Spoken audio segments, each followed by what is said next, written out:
একদিন তোমার হবে বিচার, লাভ হবে না দুনিয়ার ক্ষমতা।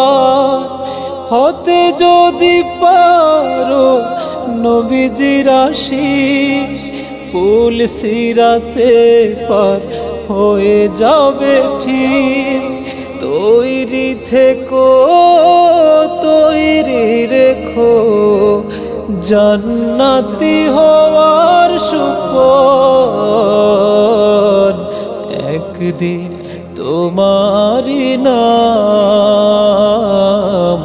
মসজিদ হবে এলাম। একদিন তোমারি নাম মসজিদ হবে এলাম।